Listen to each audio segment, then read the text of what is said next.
नागेन्द्रहाराय त्रिलोचनाय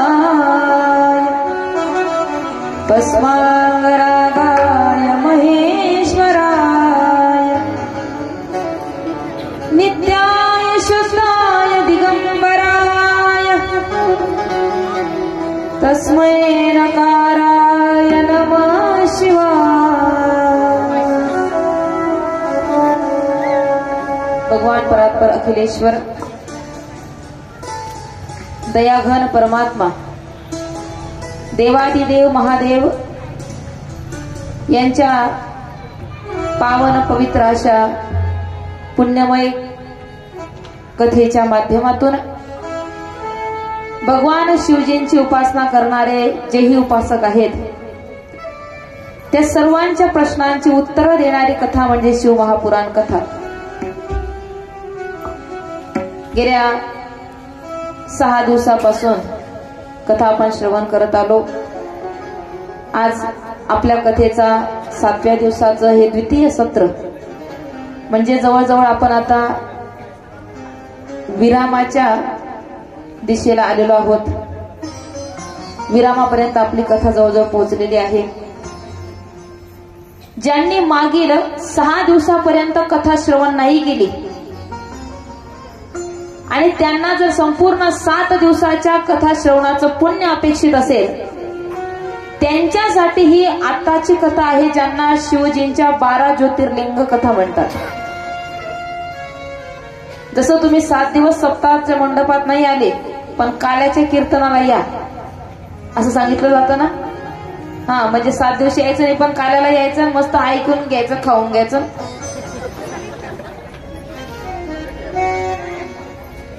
याचा अर्थ जो 7 दिवस नाही शक्य पण शेवटी का असे ना तास, 1.5 तास, 2 तास तेवढं का असे ना पण काहीतरी मिळावं, काहीतरी परमार्थ घडावा आपल्या जीवनामध्ये, थोडी तरी भक्ती आपल्या जीवनात घडावी। म्हणून सज्जनो, माणसाच्या जन्माला आपण आलोय, हा जन्म पुन्हा पुन्हा मिळणार नाही। या जन्माचं सार्थक करून घ्या।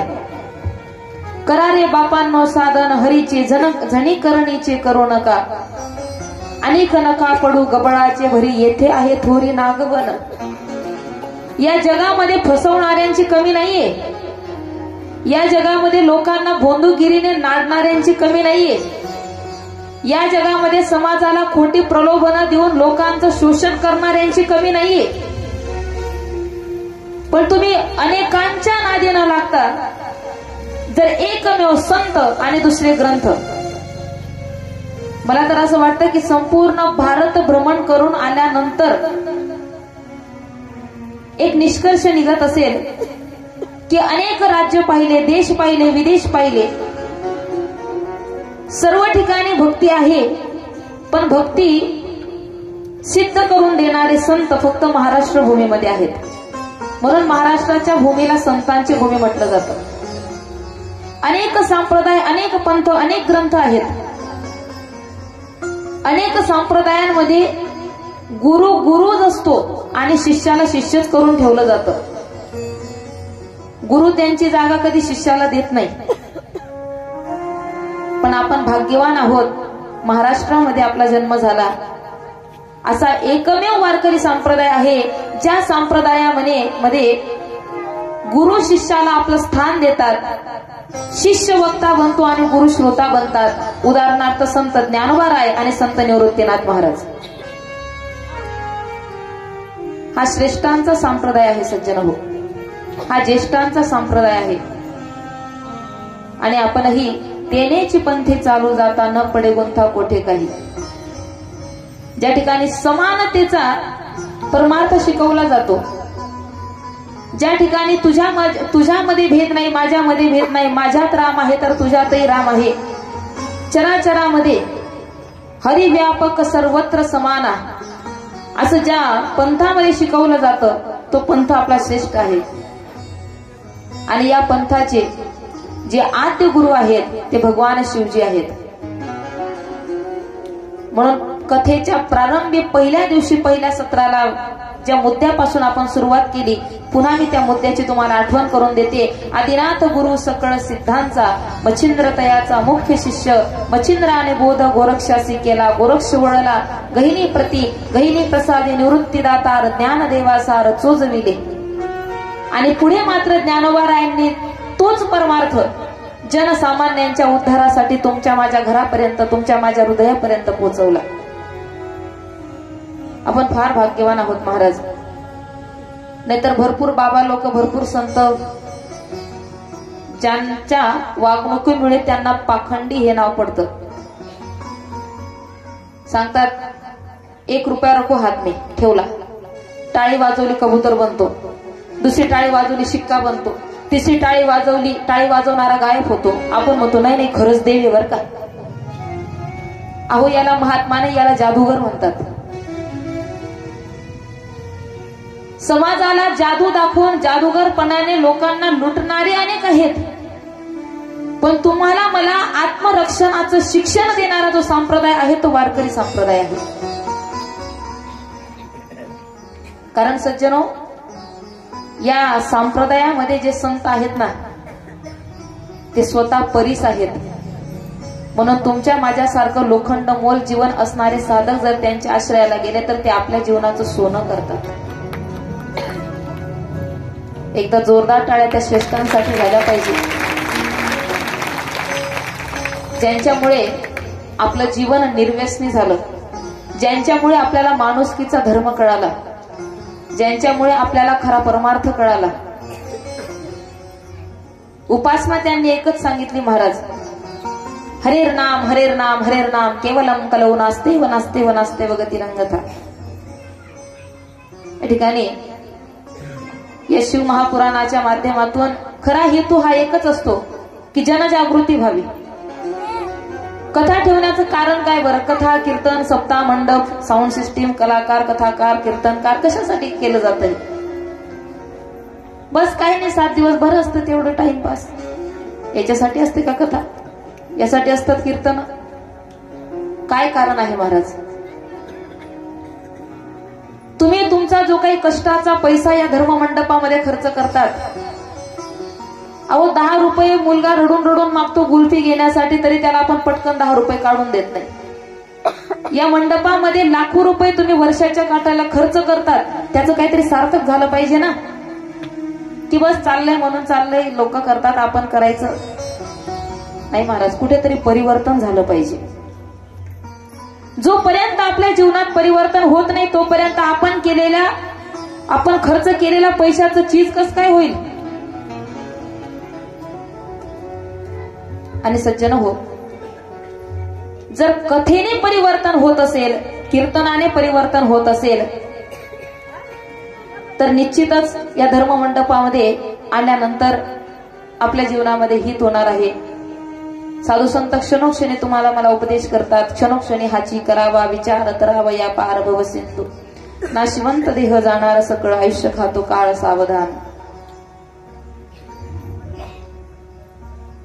या ठिकाणी आपण कथा श्रवण करत होतो की भगवान शिवजींना जाणून जे भजतात बृहस्पती, जाणून भक्ती करणाऱ्यासाठी शिवजी आशीर्वाद देतातच, पण जो अजाणतेपणे कधी कधी शिवजींच्या विरुद्ध कार्य करतो आणि नंतर चूक कळल्यावर शरण जातो,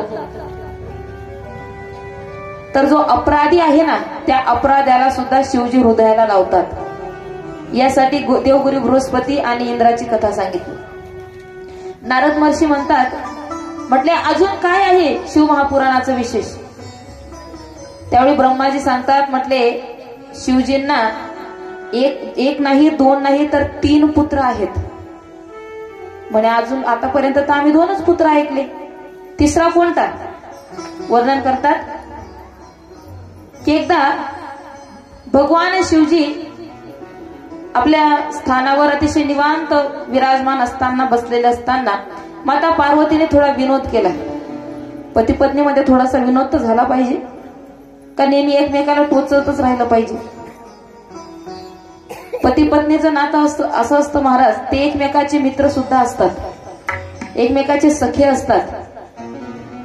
जर कदाचित पत्नी आजारी पडली तर जसं पतीची सेवा पत्नी करते तसं वेळ आल्यावर पत्नीची सेवा सुद्धा केली पाहिजे ना.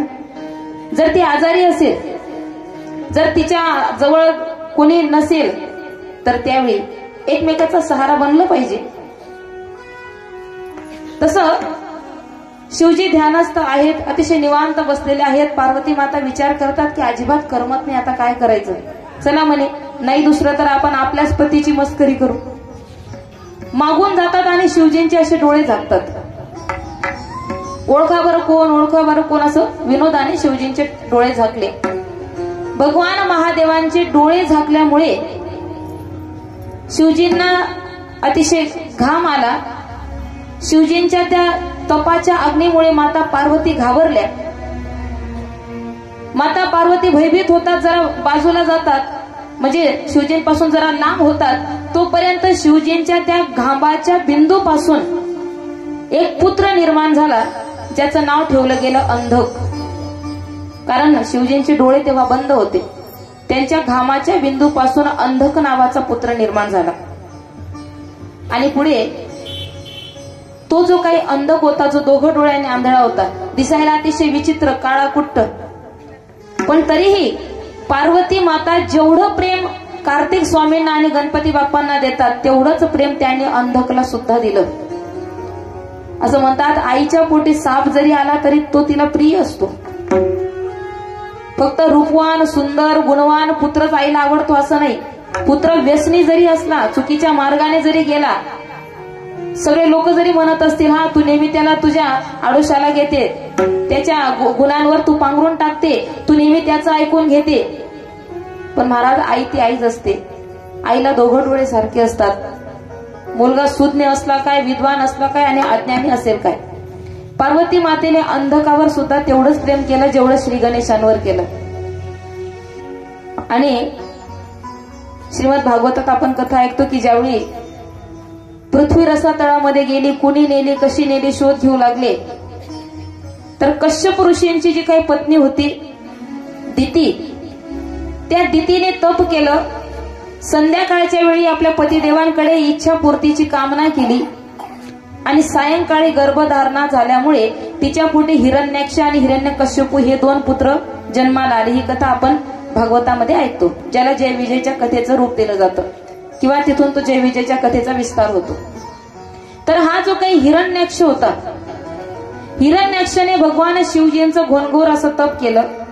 हिरण्याक्षाच्या मनामध्ये लालसा होती. आतापर्यंत अनेक दैत्य इंद्राच्या विरोधामध्ये गेले, पण सदैव दैत्यांचा संहारच झाला आणि सदैव देवताच विजयी झाले. म्हणून कुणी आम्हाला इंद्राच्या गादीवरून हलवू शकत नाही, यासाठी त्याने तप केलं. हिरण्याक्षाच्या तपाने भगवान शिवजी प्रसन्न होतात. प्रश्न विचारतात की तू कशासाठी तप केलं, काय अपेक्षा आहे तुझी. पण मला अमर बनवा हे सोडून बोल. जो जन्माला आला त्याला जावंच लागतं. त्यावेळी हिरण्याक्ष चतुर होता. म्हटले, शिवजी मला तुमच्याच अंशाचा पुत्र हवाय. त्याला माहिती शिवजी अमर आहेत, शिवपुत्र सुद्धा अमरच असणार. मला तुमच्या अंशाने पुत्र हवाय. पुत्र प्राप्ती मागितली तीही शिवजींचा. भगवान एवढे उदार आहेत. भगवान महादेव जवळच अंधक होता. अंधकला उचललं, म्हणे घे बाबा हा सांभाळ. एवढे उदार, स्वतःचा पुत्र देऊन टाकला. आणि आता जसा संग केला तसे गुण माणसाच्या अंगी येतात. अंधकने कधीच पार्वती मातेला पाहिलं नव्हतं, जन्मताच तो आंधळा होता. हिरण्याक्षाबरोबर अंधकाचं बालपण गेलं. त्यांचे जे गुरु होते शुक्राचार्य, शुक्राचार्यांनी त्या अंधकवर मंत्र उच्चारणाने मंत्रशक्तीचा प्रयोग केला आणि अंधकचे गेलेले नेत्र त्याला पुन्हा परत मिळाले. त्याला सारं जग दिसू लागलं. पण जिकडे पाहतो तिकडे राक्षसच आहेत. जिकडे पाहतो तिकडे लोभ आहे, अहंकार आहे, मद आहे, मत्सर आहे. म्हणून ते संस्कार त्याच्यावर झाले. बघा, शिवपुत्र आहे पण संगत बिघडली तर आचरण बिघडलं. या गोष्टीचा नेहमी आपण विचार करावा. कथा फक्त गोष्टी रूपाने ऐकू नका. आपल्या घरामध्ये सुद्धा आई वडील चांगले असतात, निर्व्यसनी असतात, मुलांना पावलोपावली संदेश देणारे असतात. पण एकदा की आपले मुलं घराच्या बाहेर गेले, शिक्षणाच्या निमित्ताने असेल, नोकरीच्या निमित्ताने असेल, बाहेर गेले, संगत बिघडली की मुलं बिघडायला वेळ लागत नाही. जे माता पिता मुलांना योग्य वेळी योग्य संस्कार करतात ते श्रेष्ठ आहेतच, पण 50% मुलं बिघडण्याचं कारण संगत सुद्धा आहे. अंधकने त्या हिरण्याक्षाची संगत केली. हिरण्याक्ष नेहमी म्हणायचा, तू माझा पुत्र आहे, तू माझा पुत्र आहे, माझ्यासारखा बलवान हो, माझ्यासारखा राक्षसांचं रक्षण करता बन. आणि हळूहळू अंधकच्या मनामध्ये देवतांविषयी घृणा निर्माण होऊ लागली. एक दिवस तुला देवतांना हरवायचंय अंधका, तुला दैत्यांना विजयी बनवायचंय. सदैव त्याच्या बुद्धीमध्ये ते विचार घातले गेले. अंधक फार शूरवीर आणि बलवान होता. शेवटी शिवतेजापासून त्याची निर्मिती. आणि आता अंधकने एक दिवस हिरण्याक्षाला विचारलं, पिताश्री, तुम्ही मला जे जिंकायला सांगा ते जिंकण्यासाठी मी तयार आहे, सांगा कोणत्या दिशेने जाऊ. हिरण्याक्षाला माहित होतं की अंधक हा शिवपुत्र आहे, पण अंधकला माहित नाही की शिवजी माझे पिता आहेत. म्हणून जर अंधकने कैलासच जिंकला, म्हणजे जर शिवजींनाच हरवलं तर आपला विरोधी दुसरा कोणी शिल्लक राहणार नाही. म्हणून स्वतःच्याच बापाविषयी अंधकला भडकवण्यात आलं. म्हटले, जा कैलासावर आणि शिवजींबरोबर युद्ध कर, त्यांना परास्त कर. फक्त परास्त करू नको तर त्या कैलास पर्वतावर अतिशय एक सुंदर स्त्री आहे, लावण्याची खान आहे, तिला बंदी बनवून घेऊन ये. अंधक निघाला. घनघोर असं युद्ध झालं भगवान शिवजी आणि अंधकचं. आणि ते युद्ध करत असताना पार्वती माता येतात. पार्वती मातेकडे त्याची कुदृष्टी पडली, स्वतःच्या आईकडे कुदृष्टी पडली. पार्वती मातांना अतिशय राग आला, लालबुंद डोळे झालेले आहेत. अरे मूर्खा, जन्म देत्या माता पिताला ओळखता आलं नाही तुला, काय उपयोग नाही तुझा, शिवपुत्र म्हणून घेण्याचा तू लायकीचा नाहीये. पार्वती मातेने शाप दिला, सज्जन हो, आई वडिलांच्या डोळ्यामध्ये ज्या दिवशी पुत्राच्या वाईट कृत्याने अश्रू येतात त्या दिवसापासून मुलाचे वाईट दिवस चालू होतात, हे लक्षात ठेवा. अंधकवर अतिशय संतप्त पार्वती माता झाल्या, लालबुंद डोळे झाले. शिवजींनी एक प्रहार केला आणि शिवप्रहारामुळेच अंधकाचा सुद्धा नाश झाला. पार्वती पतये हर हर हर महादेव. अशा पद्धतीने शिवजी ही न्यायाची देवता आहेत. गुन्हा करणारा दैत्य असो की स्वतःचा पुत्र असो, दोघांसाठी न्याय त्यांच्या दरबारामध्ये सारखाच असतो महाराज. म्हणून मागावं तर त्यांच्याकडे मागावं जे न्याय करतात, जे कोणत्याही प्रकारचा भेदभाव करत नाही. जावं तर त्यांच्या दरबारामध्ये जावं. दरबार हजारो देखे पर ऐसा कोई दरबार नहीं. दरबार हजारो देखे पर ऐसा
तो खुद ही भिकार नहीं।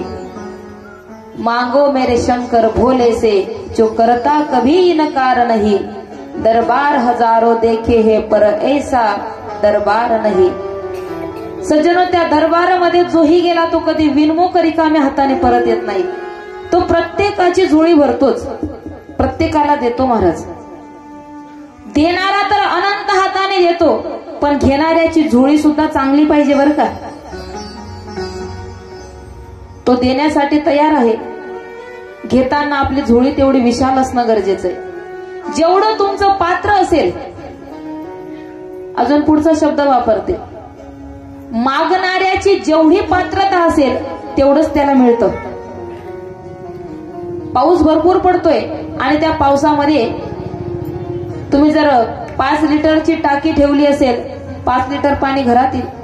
500 लिटरची टाकी ठेवली तर 500 लिटर पाणी येईल। जसं पात्र असतं तसा लाभ होतो। मग शिवमंदिरामध्ये गेल्यानंतर आमचं अंतकरण रूपी पात्र सुद्धा तेवढं विशाल असणं गरजेचं आहे।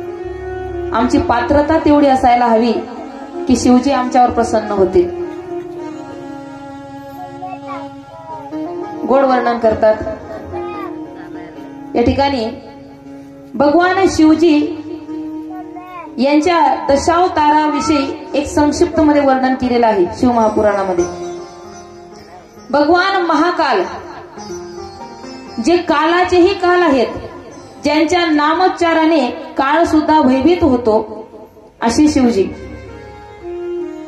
सुंदर वर्णन करतात। महाकाल, जेव्हा भगवती महाकाली झाली, शिव हे शक्तीच्या अधीन आहेत आणि शक्ती शिवजींच्या अधीन आहे।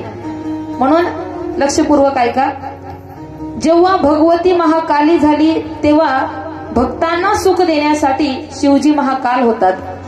ज्यावेळी भगवती तारा झाली तेव्हा भक्तांना सुख देण्यासाठी शिवजी तारक होतात।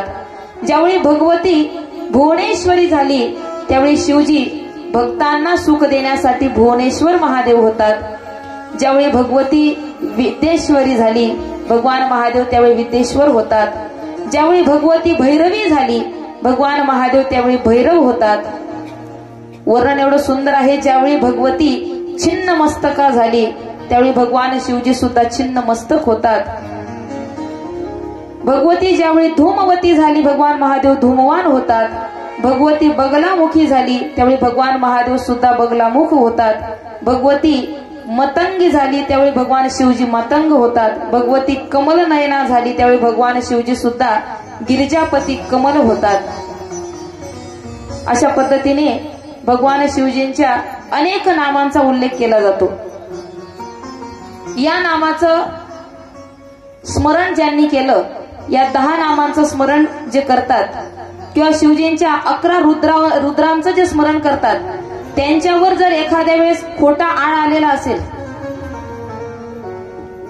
आपल्या जीवनामध्ये असे अनेक प्रसंग घडून जातात, आपला काही गुन्हा नसताना आपल्यावर आळ येतो।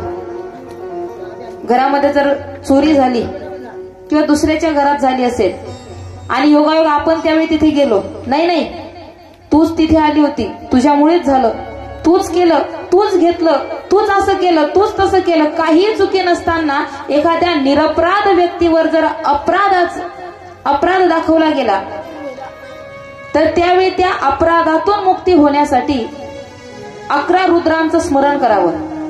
ते रुद्र कोण कोण आहेत? जर तुम्हाला माझे शब्द समजत असतील तर त्या 11 रुद्रांचं स्मरण तुम्ही सुद्धा करू शकतात। माझ्या मागे म्हणा, ओम कपालाय नमः, ओम पिंगलाय नमः, ओम भीमाय नमः, ओम विरूपाक्षाय नमः, ओम विलोहिताय नमः, ओम शास्ताय नमः, ओम अजपादाय नमः, ओम अहिर्बूर्धन्याय नमः, ओम शंभू नमः ओम चंडाय नमः ओम भवाय नमः ओम नमः शिवाय ओम नमः शिवाय ओम नमः शिवाय। अशा पद्धतीने 11 रुद्रांचं स्मरण करावं। जर 11 रुद्रांचं स्मरण होत नसेल तर ओम नमः शिवायचा जाप केला 11 रुद्रांना स्मरून, तरी देखील खोटा आळ जर आला असेल तर त्यावेळी आपल्या जीवनातलं सत्य प्रकट करण्यासाठी भगवान शिवजी हे सत्य रूपाने आपले सहाय्यक बनतात, आपलं सहकार्य करतात। आणि सज्जन हो, जीवनामध्ये माणूस सर्व गोष्टी सहन करतो, पण जर चूक नसताना कोणी कलंक लावला असेल तर ते कलंकित जीवन माणसाला मृत्यूपेक्षा भयानक पीडा देणार असतं। एक वेळ मृत्यू चांगला, पण कलंक नको। सर्व भार घेऊन जगणं सोपं आहे, पण कलंकतेचा भार घेऊन जगणं सोपं नाहीये महाराज। आणि ज्यावेळी अशा घटना जीवनामध्ये घडतात त्यावेळी 11 रुद्रांचं स्मरण करावं। कोण आहे ते 11 रुद्र? 11 रुद्र कसे प्रकट झाले? त्यांचा एवढा महिमा का वर्णन केला जातो? तर वर्णन करतात सुतजी, एक वेळा इंद्रादी देवता राक्षसांच्या त्रासाने कश्यप ऋषींकडे येतात, कश्यप ऋषींना शरण जातात। आता तुम्हीच काहीतरी मार्ग काढा महात्मन, जेव्हा पाहावं तेव्हा हे दैत्य सदैव आम्हाला त्रस्त करतात, नेहमी युद्धासाठी तयार असतात। भांडखोर स्वभाव आहे दैत्यांचा, कधी त्यांना कोणाची शांती सहन होत नाही, सदैव सत्ता बाळगण्यासाठी, सत्ता हिसकवण्यासाठी ते तयार असतात। आमच्या मदतीसाठी तुम्ही धावून यावं, तुम्ही आम्हाला सहकार्य करावं। कश्यप ऋषी म्हणतात, मी तर एक साधू महात्मा आहे, मी ना अस्त्र ना शस्त्र कोणत्याही बाजूने मदत करू शकत नाही। तेवढ्यामध्ये कश्यप पत्नी ज्या आहेत त्या कश्यप पत्नी समोर येतात आणि सांगतात, म्हटले काळजी करू नका, जर तुमच्या मदतीसाठी तुमचे पिताश्री तयार नसतील तर मी माझ्या सुरभी मातेला प्रार्थना करते। त्यांच्या आश्रमामध्ये सुरभी नावाची गाय होती, त्या सुरभी मातेला देव मातेने आदितीने प्रार्थना केली, गौ मातेचं पूजन केलं। एका गायीचं जर तुम्ही पूजन करत असाल तर एका गौ मातेच्या माध्यमातून 33 कोटी देवतांचं पूजन करण्याचं पुण्य प्राप्त होतं। म्हणून दारापुढे जर गाय आली तर शिळी भाकरी कधी खाऊ घालू नका। आपल्या टोपलीमध्ये आपल्या दररोजच्या जेवणासाठी तुम्ही जो गरम स्वयंपाक बनवला असेल ते असं म्हणत नाही की मला 2च पाहिजे, 4च पाहिजे, 1च पाहिजे, जे असेल ते, पण शिळ पाक कधीच गौमातेला भरवू नका। पोळी किंवा चपाती भाकरी खाऊ घालत असताना त्याच्यावर एक गुळाचा खडा, एक मूठभर हरभऱ्याची डाळ, अशा पद्धतीने ते गौमातेला जर एक ग्रास खाऊ घातला तर 33 कोटी देवतांचे आशीर्वाद प्राप्त होतात। ज्या घरामध्ये दररोज गाईच्या शेणाने सारवलं जातं, घरामध्ये सारवण्याची व्यवस्था नसेल, आता तर सगळीकडे स्टाईल फरची झाली, कमीत कमी अंगणामध्ये तरी सडा मारावा। गौमूत्रांचं ज्यावेळी तुम्ही फरची पुसतात, फरची पुसत असताना फिनाईल वगैरे टाकतात ना, तर त्याच्यासोबत जास्त नाही पण थोडं 5 ml का असे ना गौमूत्र त्या फरची पुसण्याच्या पाण्यामध्ये टाकावं, जेणेकरून घरामध्ये पवित्रता राहते। आणि अजून एक विषय असा आहे, जर तुम्ही संध्याकाळी घर पुसत असाल तर त्यावेळी एक चुटकीभर हळद आणि थोडंसं मीठ, एक चुटकीभर मीठ त्याच्यामध्ये टाकावं, सकारात्मक ऊर्जा घरामध्ये प्राप्त होते।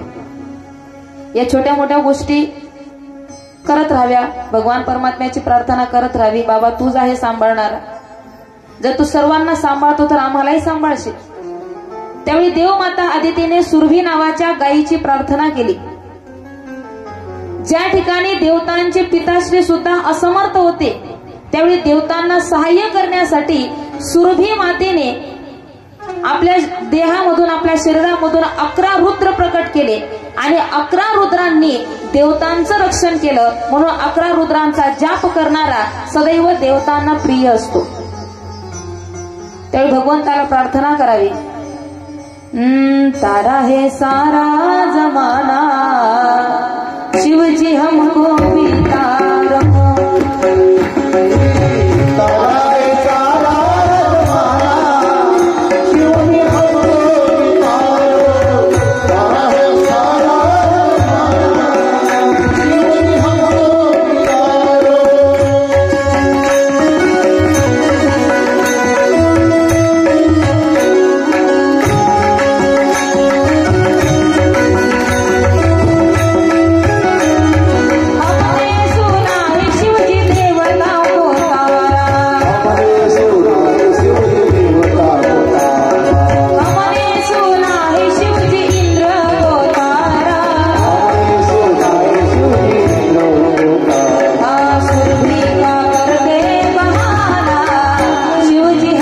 पितारो.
पुढची कथा फार सुंदर वर्णन करतात. ब्रह्माजींना नारद महर्षी प्रश्न विचारतात. आता ही कथा किती ठिकाणी चालू आहे ऐकून घ्या. पहिली कथा आहे शौनकादी ऋषी आणि सुतजी यांच्यामध्ये नैमिषारण्यात. ही कथा चालू आहे ब्रह्माजी आणि नारद महर्षी यांच्यामध्ये. आणि तिसरा नंबर ही कथा चालू आहे आपल्या आहेरवाडी गावामध्ये. तर जे संवाद त्या ठिकाणी सांगितले जातात ते संवाद या ठिकाणी माझ्या अल्पबुद्धीने तुमच्यापर्यंत पोहोचवण्याचा प्रयत्न करते. नारद महर्षी म्हणतात, म्हटले आजपर्यंत ज्या ठिकाणी शिवजी आहेत तिथे नंदी आहेच. हे नंदी कोण आहेत? नंदी आणि शिवजी यांचा एवढा जवळचा संबंध का? किंवा नंदीने असं काय पुण्य केलं होतं की शिवजी एक क्षणभरही नंदीशिवाय राहत नाही? अनेक मंदिर असे आहेत, कदाचित तुम्हाला माता पार्वती जवळ दिसणार नाही पण नंदी नेहमी सोबत असतात. मग कोण आहेत नंदी? नंदीची कथा काय? शिव महापुराणामध्ये एवढं सुंदर वर्णन आहे. ब्रह्माजी म्हणतात की शिलाद नावाचे एक ऋषी होते. शिलाद, त्या ऋषींना पुत्र संतती नाहीये म्हणून जरा उदास जीवन. फार पूर्वीचा काळ, कदाचित सत्ययुगाच्या सुरुवातीची कथा असेल. पण शिव महापुराणामध्ये सुंदर नंदींच्या अवताराची कथा सांगितली जाते. शिलाद नावाचे ऋषी सदैव खिन्न मनाने विचार करतात की मला पुत्र का नाही? सगळ्यांना पुत्र आहेत, झाडे वेली पशु पक्षी ते सुद्धा पुढे त्यांचं कार्य सुरूच असतं. एक मोठा झाड झालं, त्याची बी पडली की पुन्हा त्याचा परिवार वाढत राहतो नाही का? जे जे जीव जंतू आहेत सर्वांचा परिवार आहे, मग माझा का नाही? म्हणून त्यांनी पितरांची उपासना केली. ज्या घरामध्ये ज्या कुटुंबामध्ये संतती नसेल तिथं पितृदोष असतो. जर पितर प्रसन्न असतील तर घरामध्ये पुत्र संतती जन्माला येते. जर आपले पितर असंतुष्ट असतील तर संतती घरात जन्माला येत नाही.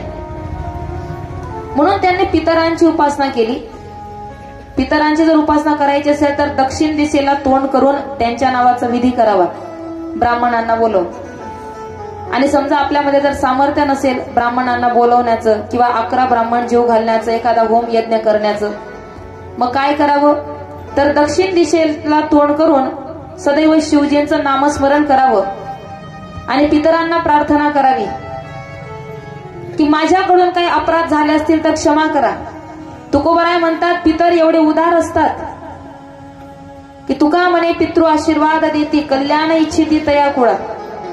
तुम्ही जर पितरांच्या नावाने एखादा वारकरी जेवू घातला, पितरांच्या नावाने जर घरातली एखादी सुवासीन स्वर्गवासी झाली असेल, सासू असेल, आई असेल, कोणीतरी नात्यामध्ये घरातली व्यक्ती असेल, जर सुवासीन गेली असेल, तिच्या नावाने एखादी सुवासीन जर जेवू घातली, शृंगारापैकी स्त्रियांचा जो 16 शृंगार असतो त्यापैकी तुम्ही जर काही 5 गोष्टी तिला दान केल्या तर ते सुद्धा पितर संतुष्ट होतात. आणि तेवढे सामर्थ्य नसेल आपल्यामध्ये, आपली परिस्थिती नसेल, तर दररोज 108 वेळा नाम जप करायचा. दक्षिण दिशेला तोंड करून 108 वेळा तुम्हाला जो गुरुमंत्र मिळाला असेल त्याचा जप करा. नसेल तर ओम नमः शिवाय, ओम नमः शिवाय किंवा श्री शिवाय नमस्तुभ्यम 108 वेळा जप करायचा आणि दोघं हात जोडून प्रार्थना करावी की हे पुण्य मी माझ्या पितरांना अर्पण करते किंवा हे पुण्य माझ्या पितरांना अर्पण करतो. त्या नामस्मरण दान केल्याच्या पुण्याने सुद्धा पितर प्रसन्न होतात. बरं, पितर कोण असतात? आपलेच असतात. आपले काका, बाबा, दादा, नाना, गेलेली जी आपली पिढी असते. ज्या पद्धतीने मुलावर बाप केव्हा प्रसन्न होतो बरं? बापाची कमाई मुलगा विकून खातो तेव्हा बाप प्रसन्न होतो का? ज्यावेळी मुलगा बापाच्या कमाईला जोडी लावतो, बापाने 1 रुपया कमावला असेल तर मुलगा 2 रुपया जोडतो, तेव्हा बाप प्रसन्न होतो. बरोबर आहे की नाही? बापाने साधी जागा घेतली असेल आणि मुलाने त्या जागेवर बंगला बांधला तर बाप प्रसन्न होतो. बापाने शेती घेऊन ठेवली, मुलाने उत्पन्न काढलं तर बाप प्रसन्न होतो. त्या पद्धतीने जर पितरांना प्रसन्न करायचं असेल तर त्यासाठी पुण्य कर्म करावे, सत्कर्म करावे. आणि आपल्या वैदिक सनातन संस्कृतीनुसार आज मकर संक्रांतीच्या दिवशी सुद्धा पितरांच्या नावाने जर तुम्ही अन्नदान केलं, आज बरेच जण घास टाकला असेल ना, तुमच्याकडे आहे का ती पद्धत? टाकतात. तर त्या पद्धतीने जर पितरांच्या नावाने ज्या ज्या दिवशी ज्या ज्या सणाला सांगितलं, अजिबात कंटाळा करायचा नाही. या गोष्टीला तरी कंटाळा करू नये. कारण आपल्या जीवनामध्ये सगळ्यात मोठा आधार आपल्याला आपल्या पितरांचा असतो. एक वेळ देवी देवता आपल्यावर नाराज होतील पण पितर नाराज होत नाही. ते सदैव संतुष्ट असतात, सदैव आशीर्वाद देतात. म्हणून त्यांच्यासाठी, त्यांच्या उपकारातून उतराई होण्यासाठी आपण काहीतरी विधी केला पाहिजे. अहो, त्यांनी करोड रुपयाची इस्टेट कमवली, त्या करोड रुपयातून जर तुमचे 1000 रुपये एखाद्या गरीबापर्यंत पोहोचत असतील तर काय हरकत आहे? आणि सज्जन हो, काही काही नास्तिकवादी लोक असतात, म्हणे का हो, जाणारा माणूस गेला, त्याच्या कर्माने गेला, त्यांचं पाप पुण्य त्यांच्या बरोबर, पण आम्ही जर त्यांच्या नावाने विधी केला तर मग आम्ही केलेलं पुण्य त्यांना कसं मिळणार? माता पिता तर गेले, पण ते मेल्यानंतर त्यांचं पाप पुण्य त्यांच्या बरोबर गेलं. ते मेल्यावर आम्ही जर त्यांच्या नावाने दान धर्म केला, त्यांच्या नावाने अन्नदान केलं, तर हे पुण्य त्यांना कसं मिळणार? त्याचं उत्तर सांगते तुम्हाला. गरुड पुराणानुसार जर विचार केला तर या ठिकाणी कर्मसंयोग सांगितला जातो. ज्या पद्धतीने मडकं बनवण्याचं कर्म कोणाचं आहे? सोनार बनवतो का तुमच्याकडे? कुंभार बनवतो. मडकं घडवण्याचं कर्म आहे कुंभाराचं. पण प्रत्येकाच्या घरात कुंभाराचं कर्म आहे की नाही? बोला ना, तुमच्या घरात मडकं, माठ नाहीये का? घागर म्हणतात, माठ म्हणतात, मडकं म्हणतात. कर्म कुंभाराचं आहे, पण प्रत्येकाच्या घरामध्ये कुंभाराचं कर्म आपण वापरतो. फुकट घेतो का आपण? आपण सुद्धा आपल्या कर्माचा पैसा देतो. आपल्या कर्माच्या बदल्यात आपण त्याचं कर्म घेतो. इथे व्यवहार झाला. त्याच पद्धतीने पितरांनी आपल्यासाठी जे कर्म केलेले असतात, ज्यावेळी नारद महर्षींनी भगवंताला विचारलं, देवा, पुढे येणाऱ्या घोर अशा कलियुगामध्ये जर मानवाला तुझी प्राप्ती करायची असेल तर सोपा सहज मार्ग कोणता? भगवान म्हणतात, जो जीव आजीवन ब्रह्मचारी राहतो आणि ब्रह्मचार्याचं पालन करून योग शक्तीने सूर्यमंडळाचं भेदन करून जो स्वर्गापर्यंत पोहोचतो तो लवकर मुक्त होतो. योग सांगितला, योग. नारद महर्षीने घेतला कपाळाला हात मारून. देवा, सगळ्यांनाच वाटतं मुक्त व्हावं, मोक्ष मिळावा, सगळेच ब्रह्मचारी झाले तर तुझं जग चालवेल कोण? मग याच्यावर काहीतरी पर्याय सांगितला. ज्यावेळी माता पिता ब्रह्मचार्य आश्रमाचा त्याग करून गृहस्थ आश्रमामध्ये प्रवेश करतात, संसार प्रपंच करून लेकरं बाळांना जन्माला घालतात आणि सारं आयुष्यभर मुलांसाठीच कर्तव्य कर्म करतात आणि मुलांसाठी कर्म करता करता करता करता जर त्यांचा परमार्थ कमी राहिला, अपूर्ण राहिला, साधना अपूर्ण राहिली आणि ते जर स्वर्गवासी गेले, तर पितरांना स्वर्ग वाटेमध्ये जर पुण्य कमी पडत असेल तर त्या पुण्यामध्ये भर घालण्यासाठी मुलांनी आपल्या आई वडिलांच्या नावाने जर पुण्य कर्म केला, सत्कर्म केला, उदाहरणार्थ दशक्रियाविधी, उत्तर कार्य, पिंडदान, वर्षश्राद्ध, पुण्यतिथी, हे जर पितरांच्या नावाने केले तर पितर संतुष्ट होतात आणि त्यांना स्वर्ग सुख प्राप्त होतं. याला कर्म सिद्धांत म्हणतात. कर्माच्या बदल्यात कर्म. आपण त्यांचे ऋणी आहोत, त्यांचं देणं आपल्याला त्यांना द्यायचं आहे, म्हणून त्यांच्या नावाने हा विधी करावा. तर या ठिकाणी कथा अशी आहे, शिलाद नावाच्या ऋषींनी पितरांची उपासना केली. पितर प्रसन्न झाले, विचारतात जे हवं असेल ते माग बाळा, आम्ही देण्यासाठी तयार आहोत. शिलाद ऋषी म्हणतात, म्हणे मला पुत्र पाहिजे. तथास्तु, आशीर्वाद दिला. पितर निघून गेले. 2 वर्ष, 4 वर्ष, 5 वर्षांनी पुन्हा तप केलं. पुन्हा पितर येतात, म्हणे आता काय पाहिजे? म्हणे पुत्र पाहिजे. झालाच नाही. पितर विचारतात, म्हणे तुझं लग्न झालंय का रे? म्हणे नाही. अरे लग्न नाही झालं तर पुत्र कुठून येणार? म्हणे मला अयोनी संभव पुत्र हवाय. ब्रह्मचारी बापाचा मुलगा म्हणजे नंदी, बर का. मला अयोनी संभव पुत्र हवाय. त्यावेळी पितर सांगतात, जर तुला अयोनी संभव पुत्राची अपेक्षा असेल तर तुझी इच्छा फक्त शिवजी पूर्ण करू शकतात. भगवान शिवजींची उपासना केली. महादेव प्रसन्न होतात आणि शिलाद ऋषींची इच्छा पूर्ण करतात. एक दिव्य दृष्टी, त्या दिव्य दृष्टीने शिवजींनी शिलाद ऋषीकडे पाहिलेलं आहे आणि सांगितलं की लवकर तुझी इच्छा पूर्ण होईल. त्याच क्षणी त्या शिलाद ऋषींच्या बाजूलाच एक छोटस बालक प्रकट झालं, ज्याची ना माता आहे ना पिता आहे. शिव तेजानेच त्याचं प्राकट्य झालं. ते बाळ अतिशय सुंदर दिसत होतं, अतिशय दिव्य त्याची कांती होती. शिलाद ऋषी खूप प्रेमाने त्या बाळाचा सांभाळ करू लागले आणि एके दिवशी इच्छा झाली की आपण आपल्या बाळाचं भविष्य विचारावं. भविष्य विचारतात. साधू संतांनी भविष्य सांगितलं. म्हटले तुला पुत्र प्राप्त झालाय खरा, पण हा फक्त 10 वर्ष वयापर्यंतच तुझ्याजवळ राहणार. याचं आयुष्य मर्यादा कमी आहे. 10 वर्षानंतर हा मृत्यूला प्राप्त होणार आहे. शिलाद ऋषी चिंता करत होते. त्यावेळी नंदी एक काहीतरी 7-8 वर्ष जरा जाणकार असतील. वडिलांना म्हणतात, बाबा कसली चिंता करतायत? म्हणे बाळा, मोठ्या तपाने मी तुला प्राप्त केलं आणि तुझं आयुष्य तर खूप कमी आहे, 10च वर्ष तू जगणार आहे. त्यावेळी नंदीने उत्तर दिलं, पिताश्री काळजी करू नका. जर माझे जन्मदाता शिवजी असतील तर मला माझं पालन सुद्धा तेच करणार. त्याच क्षणी नंदीने प्रपंचाचा, घराचा, पिताश्रींचा त्याग केला आणि नंदी तप साधनेसाठी निघून गेला. तो छोटासा पुत्र बरोबर 10 वर्ष वय होईपर्यंत त्याने साधना केली. 10वं वर्ष आयुष्याचं पूर्ण झालं आणि भगवान शिवजी प्रकट झाले. उमापती महादेव की जय. भगवान शिवजी नंदीवर प्रसन्न होतात. नंदीला म्हणतात, कशासाठी आराधना केली, काय अपेक्षा आहे? नंदीने सांगितलं, भोलेनाथ, तुमच्या आशीर्वादाने माझा जन्म आहे, तर माझ्या आयुष्याचा शेवट सुद्धा तुम्हाला पाहत असतानाच व्हावा. इतना तो करना स्वामी जब प्राण तन से निकले, श्री शिवजी नाम लेकर प्राण तन से निकले. शिवजी, मला माहिती की माझे वयाचे 10 वर्ष पूर्ण झाले की मी मरणार आहे, पण मरण्यापूर्वी एकदा तुमचं दर्शन व्हावं म्हणून मी तप करत होतो. निस्वार्थ भावाने नंदीने तप केलं म्हणून शिवजी प्रसन्न झाले आणि अमर होण्याचं वरदान देतात. बाळा, तुझं काही केसाला धक्का लागणार नाही, तू सदैव अमर राशील नंदी.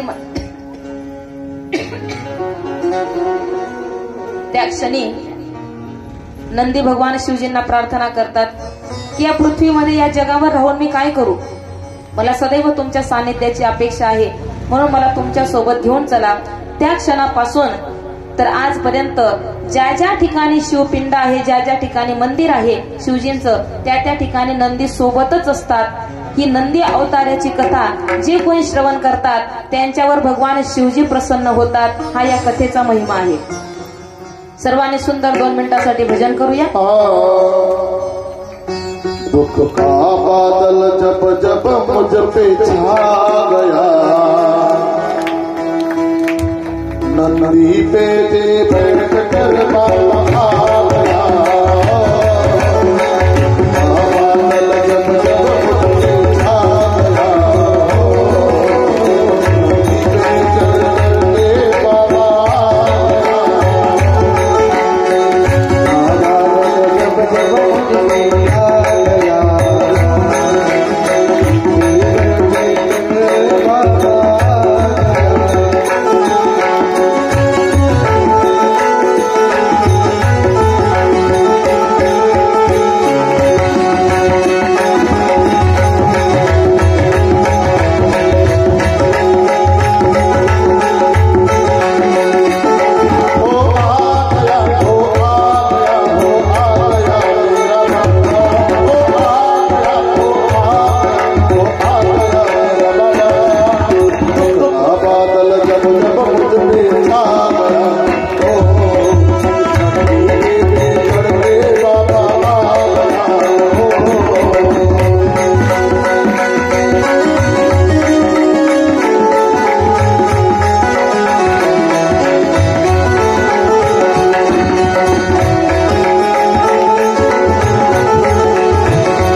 यांचा संबंध, यांचं प्रेम, यांची भक्ती दर्शवणारी ही कथा.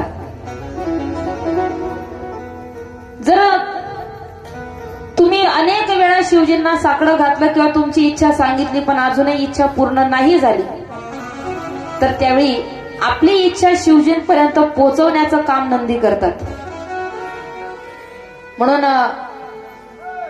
आपली जी काही जुनी जाणकार मंडळी आहे ते सांगतात की भगवान शिवजींचं दर्शन घेतल्यानंतर नंदीच्या उजव्या कानामध्ये आपली इच्छा सांगावी. बरोबर आहे ना? तुम्ही सांगितली का कधी? मंदिरात जातात ना, आणि नंदीच्या कानामध्ये काय काय सांगता बरं तुम्ही? कधी कधी नंदी पण हेडफोन लावून घेत असतील ना.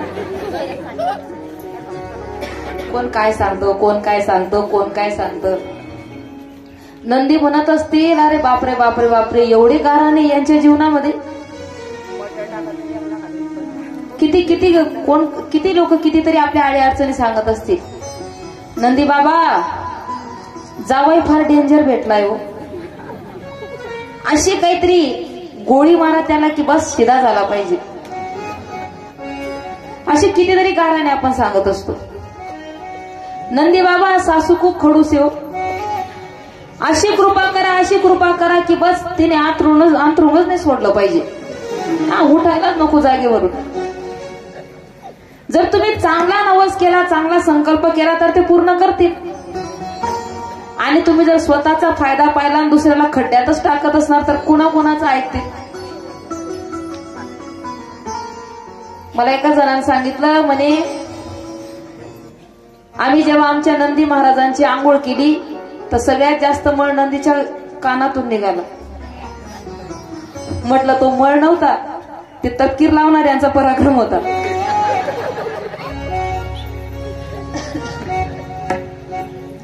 सांगावं महाराज, पण काहीतरी चांगलं मागावं, काहीतरी चांगली प्रार्थना करावी.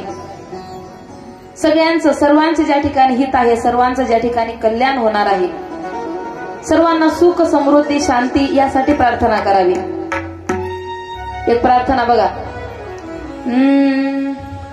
इतनी शक्ति हमें देना दाता, मन का विश्वास कमजोर होना, शक्ति हमें देना दाता,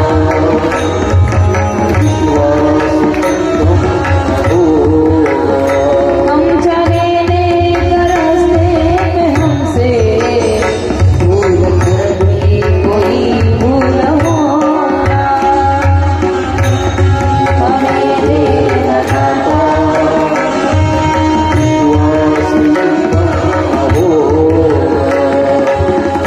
हे मागावं भगवंताकडे. किती सुंदर प्रार्थना आहे महाराज. हम न सोचे हमें क्या मिला है, हम ये सोचे क्या क्या है अर्पण, पूरा खुशियों के बांटे सभी को, सबका जीवन ही बन जाए मधुबन, अपनी करुणा जब तू बहा के, पावन हर एक मन का कोना, हम चले लेकर रास्ते में हमसे भूल कर भी कोई भूल होना, इतनी शक्ति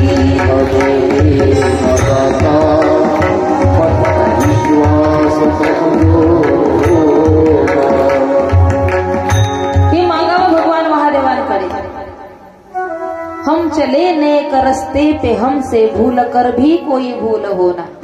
प्रभू एवढीच कृपा करा की जरी आमच्या मनामध्ये दुसऱ्याविषयी वाईट विचार आले असतील तरी ते विचार पूर्ण करण्यासाठी आम्ही तुमच्यापर्यंत पोहोचू नये. जरी आम्ही मागितलं तरी तुम्ही आम्हाला देऊ नये, एवढी कृपा करा. हम न सोचे हमें क्या मिला है. आपण हा कधीच विचार करत नाही की देवाने आम्हाला काय दिलंय. आम्ही नेहमी हा विचार करतो, मला देवाने हे दिलं नाही, मला देवाने ते दिलं नाही, मला असं केलं नाही, मला तसं केलं नाही. पण जे दिलंय आपण त्याचा कुठे विचार करतोय. किती उपकार आहेत महाराज भगवंताचे आपल्यावर. देवाने आपल्याला असं गाढव, म्हैस, बैल, बकरी असं बनवलं असतं तर? एवढे उपकार आहे. देवाने माणसाचा जन्म दिला, 14 रत्नांहून श्रेष्ठ जन्म दिला. स्वर्गीय अमर इच्छिताती देवा, मृत्यू लोकी व्हावा जन्म आम्हा. स्वर्गातील देवता सुद्धा मनुष्य जन्माची अपेक्षा करतात. तो जन्म आपल्याला मिळाला. आपण जे मिळाले त्याच्यात समाधानी नाहीयेत, आपण जास्तच अपेक्षा करतो. आणि ज्या व्यक्तीच्या जीवनामध्ये जेवढ्या अपेक्षा वाढतात ना, तेवढा तो दुःखी होतो. समाधान कोणत्या डॉक्टरकडे जाऊन मिळणार नाही. समाधान एखाद्या दुकानावर मिळणार नाही. समाधान तर तुमच्या वृत्तीचा एक भाग आहे. वृत्ती समाधानी तर जीवन सुखी. वृत्ती नेहमी सुखाची अभिलाषा करणारी असेल तर जीवन दुःखी होणार. म्हणून सुख प्राप्त करण्यासाठी फक्त स्वतःची बुद्धी पवित्र असायला हवी. आणि बुद्धी पवित्र करण्यासाठी अजून एक उपाय शिव महापुराणामध्ये सांगितला जातो. दररोज नित्य नेमाने 12 ज्योतिर्लिंगांचं स्मरण करावं. बहुतेक माता भगिनींचा हा श्लोक पाठ असेल. ज्यांचा असेल त्यांनी माझ्यासोबत म्हणा, ज्यांचा पाठ नसेल त्यांनी फक्त ऐका. सौराष्ट्रे सोमनाथंच, म्हणा म्हणा, माझ्या मागे म्हटलं तरी चालेल. सौराष्ट्रे सोमनाथंच, श्रीशैले मल्लिकार्जुनम्, उज्जयिन्यां महाकालम्, ओंकारे परमेश्वरम्, केदारं हीव वत्पृष्ठे, डाकिन्या भीमशंकरम्, वाराणस्यां च विश्वेशम्, त्र्यंबकं गौतमी तटे, वैद्यनाथं चिताभूमौ, नागेशं दारुकावने, सेतुबन्धे च रामेशं, गृष्मेशं च शिवालये, त्वदशैतानि नामानि,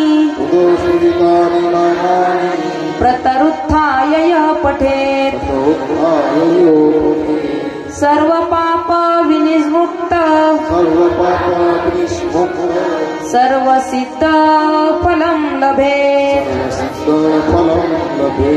सर्वसिद्ध फलं लभेत्.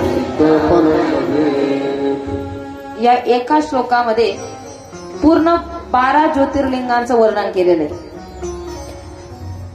आता या 12 ज्योतिर्लिंगांपैकी पहिल्या क्रमांकाचं ज्योतिर्लिंग आहे ज्याचं नाव आहे सोमनाथ.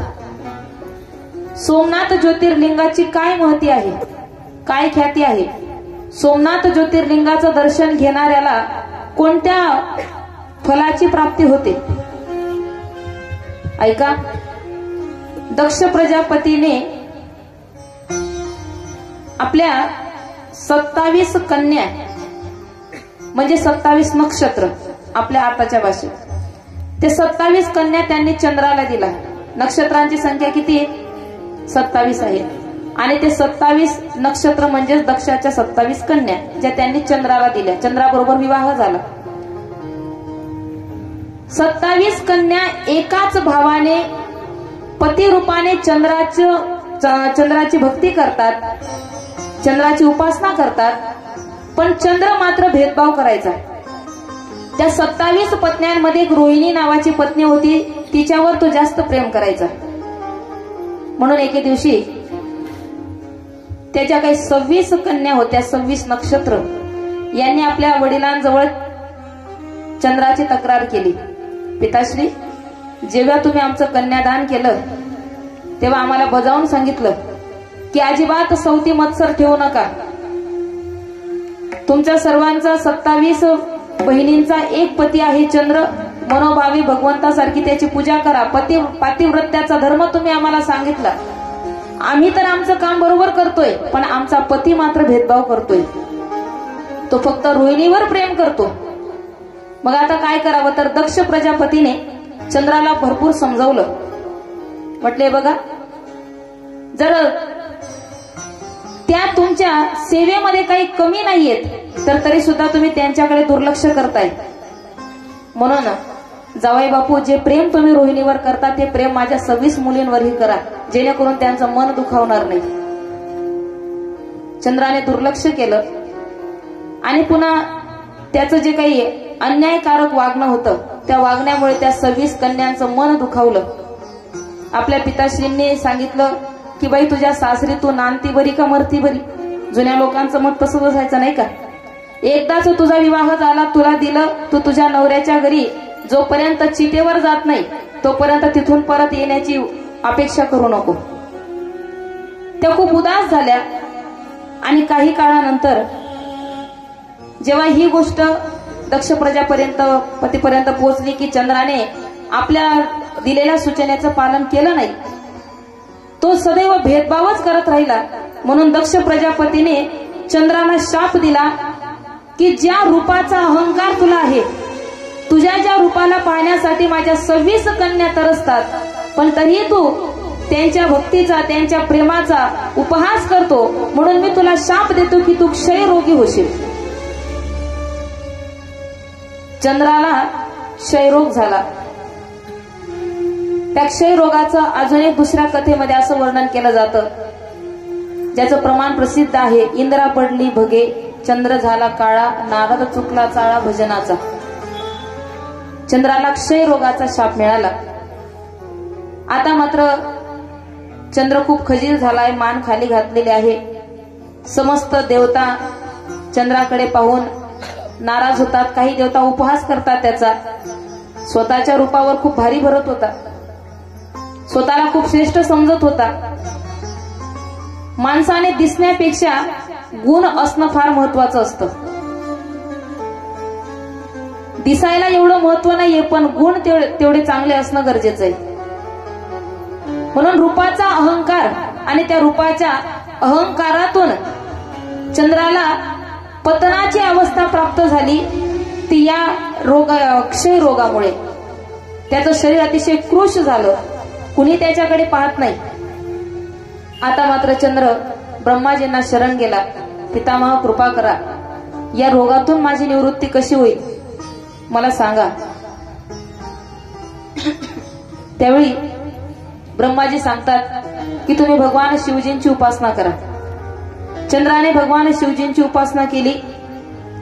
ब्रह्मांच्या सांगण्यावरून एक स्थान चंद्राने निवडलं, ज्या जागेवर शिव उपासना केली. काही काळानंतर भगवान भोलेनाथ त्याच्यावर प्रसन्न झाले आणि शिवजी म्हणतात की तू ज्या दुःखाने त्रस्त झालेला आहे तो रोग तुझा बरा होईल, रोग निवृत्त होईल. पण मी तुला अजून एक वरदान देतो. जवळ असणारं हे जे काही कुंड आहे, या तीर्थामध्ये, या कुंडामध्ये तू आता स्नान कर. स्नान केल्यानंतर तुझा रोग बरा होईल, तू पवित्र होशील.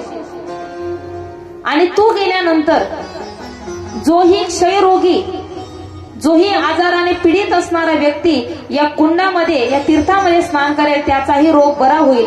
ती जागा होती, ते स्थान होतं ज्याला आपण सोरटी सोमनाथ म्हणतो. आजही सोरटी सोमनाथ या ठिकाणी जर तुम्ही गेलात तर त्या ठिकाणी कुंड आहे. त्या कुंडामध्ये आजही अनेक रोगी स्नान करतात, शिव उपासना करतात आणि कालांतराने त्यांची रोग निवृत्ती होते. सज्जनो, आपण गेल्या 7 दिवसाच्या कथेमध्ये श्रवण केलं की एखादा आजार जर झाला असेल, भगवान महादेवांच्या शिवपिंडीवर तुम्ही जल अर्पण करतात. जल अर्पण केल्यानंतर खाली वाहत येणारं जे काही जल आहे, प्रसाद स्वरूपामध्ये थोडंसं पाणी तुम्ही घरी आणतात. आणल्यानंतर ज्या ठिकाणी आजारपण असेल तिथे जर तुम्ही ते पाणी लावलं शिवजींचा प्रसाद म्हणून, आणि सदैव सत्यवचन, सत्यवाणी बोलत राहिले, कधी कुणाचं मन नाही दुखवलं, कधी कुणाचं वाईट नाही केलं, तर शिवजींच्या नावाने तीर्थ जर आपल्या त्या रोगाच्या जागेवर लावलं तर तो रोग सुद्धा बरा होतो. आणि ते तीर्थ, ते शिव मंदिरातून आणलेलं पाणी जर तुम्ही सोरटी सोमनाथच्या स्मरणाने लावलं, सोरटी सोमनाथ महादेवाचं स्मरण करून जर लावलं तर ते अधिक फलदायक ठरतं. म्हणून हे पहिलं ज्योतिर्लिंग. श्रावण महिन्यामध्ये या ज्योतिर्लिंगाचं फार सुंदर महत्व आहे. दुसरं ज्योतिर्लिंग सांगितलं जातं मल्लिकार्जुन. ज्यावेळी श्री गणेशांचा विवाह झाला, कार्तिक स्वामी 7 प्रदक्षिणा करून परत येतात. पाहतात तर काय म्हणे, मी मोठा असून माझा विवाह झाला आणि गणपती बाप्पाचा विवाह झाला, आणि तेही माझी वाट न पाहता मी तर प्रदक्षिणा मारण्यातच राहिलो, तोपर्यंत याची एक नाही तर 2 लग्न झाले. नक्कीच माझ्या आई वडिलांनी माझ्या बरोबर भेदभाव केला असेल. कार्तिक स्वामी आपल्या आई वडिलांवर, महादेव पार्वतीवर रागवले आणि क्रौंच नावाच्या पर्वतावर निघून गेले. तेव्हा आपल्या गेलेल्या पुत्राला बोलवण्यासाठी माता पार्वती आणि शिवजी कार्तिक स्वामींच्या मागे धावतात. पुत्रा थांब, पुत्रा थांब, पुत्रा थांब. कार्तिक स्वामी थांबत नाही, तर उलट त्यांनी 3 महादेवांच्या पिंडांची स्थापना तिथे केली, तिथेच उपासना करू लागले. परत ते कैलासावर आले नाही. म्हणून पुत्र परत येत नाही, तर माता पिता पुत्राला भेटण्यासाठी जातात. कोणत्या ठिकाणी? मल्लिकार्जुन ज्योतिर्लिंगाच्या ठिकाणी. पौर्णिमेला मल्लिका म्हणजे माता जगदंबेचं पूजन केलं जातं, आणि अमावस्येला अर्जुन म्हणजे भगवान महादेवाचं पूजन केलं जातं. पौर्णिमेला क्रौंच पर्वतावर माता पार्वती जातात कार्तिक स्वामींना भेटण्यासाठी, आणि अमावस्येला भगवान महादेव जातात. म्हणून पौर्णिमा आणि अमावस्या या महिन्यातल्या 2 दिवसाला जो मल्लिकार्जुनची प्रदक्षिणा करतो किंवा मल्लिकार्जुन महादेवाचं दर्शन घेतो, त्याच्यावर कार्तिक स्वामी सहित शिव पार्वती प्रसन्न होतात. हा दुसऱ्या ज्योतिर्लिंगाचा महिमा आहे. तिसरं ज्योतिर्लिंग आहे महाकालेश्वर. आताच्या हल्लीच्या काळामध्ये ज्याला आपण उज्जैन म्हणतो, त्या उज्जैनचं एक नाव होतं अवंतिकापुरी. त्या अवंतिकापुरी नगरामध्ये एक ब्राह्मण कुटुंब, त्या ब्राह्मणांना 4 पुत्र होते. त्यांचे नाव आहेत शिवमहापुराणात. पहिला आहे देवव्रत, दुसरा आहे मेधाप्रिय, तिसरा आहे सुकृत, चौथा आहे सुरत. 4ही पुत्र अतिशय सुंदर, राम लक्ष्मण भरत शत्रुघ्नाप्रमाणेच आपल्या आई वडिलांची सेवा करत होते. त्यांनी कोणत्याही ना देवाची उपासना केली, ना देवीची उपासना केली, व्रत केले, ना वैकल्य केले, काहीच नाही. फक्त मातृदेव भव पितृदेव भव. ज्या पद्धतीने पंढरपूर मध्ये पांडुरंगाला पुंडलिकाने बोलवलं नव्हतं, तर पुंडलिकाने माता पित्याची सेवा केली म्हणून पांडुरंग स्वतःहून दर्शन देतात. त्याच पद्धतीने महाकालेश्वर भगवान महादेव सुद्धा आई वडिलांची सेवा करणाऱ्या 4 भावांवर प्रसन्न झाले आणि स्वतःहून दर्शन देतात. बोला श्री महाकालेश्वर भगवान की जय. ओम नमः शिवाय, ओम नमः शिवाय, हर हर भोले नमः शिवाय. ओम नमः शिवाय,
किती ज्योतिर्लिंग सांगितले मी? विसरले लगेच? 3 सांगितले. बरोबर बरोबर. ज्यांच्या ज्यांच्या लक्षात राहिलं त्यांच्यासाठी जोरदार टाळ्या. तीन ज्योतिर्लिंग सांगितले. पहिलं कोणतं? सोमनाथ. दुसरं मल्लिकार्जुन. तिसरं महाकालेश्वर. आणि आता ऐकूया आपण चौथं ज्योतिर्लिंग. एकदा नारदजींनी विंध्याचल पर्वताला जरा चिडवलं. म्हणे काय स्वतःला पर्वतांचा राजा समजतो? अरे तुझ्यापेक्षा तर मेरू पर्वत मोठा आहे. दोघांमध्ये थोडीशी भांडणच लावून दिली. त्यावेळी तू मोठा की मी मोठा, तू मोठा की मी मोठा, दोघ जण वादविवाद करू लागले. नारद महर्षी म्हणतात आता बघा, ज्याला आग लावायची अक्कल असते त्याला विझवायची पण असली पाहिजे बरं. नाही तर काय काय लोक लावून देतात आणि शेकत बसतात. असं नाही करायचं. नारद महर्षीने जरा चिडवून दिलं आणि अजून वरून म्हणतात अरे थांबा थांबा, तुमच्यामध्ये श्रेष्ठ कोण मी ठरवतो. ज्यांना शिवजी लवकर दर्शन देतील तो श्रेष्ठ. आणि दोघांनी साधना सुरू केली. विंध्याचल आणि मेरू दोघांनी तप केलं. भगवान शिवजी प्रसन्न झाले, पण दोघांच्या मध्यस्थानी प्रसन्न होतात. नर्मदा काठावर, नर्मदा मैयाच्या तीरावर एका बाजूला विंध्याचल आहे, एका बाजूला मेरू आहे. आणि दोघांच्या मध्य भागी भगवान शिवजी प्रसन्न होतात. शिवजी म्हणतात माझ्यासाठी ना हा श्रेष्ठ ना तो श्रेष्ठ, माझ्यासाठी तर तुमची भक्ती श्रेष्ठ आहे. आणि दोघांनी भक्तिभावाने उपासना केली म्हणून मी तुमच्यावर प्रसन्न आहे. त्या ठिकाणी चौथं ज्योतिर्लिंग जे नर्मदा मातेच्या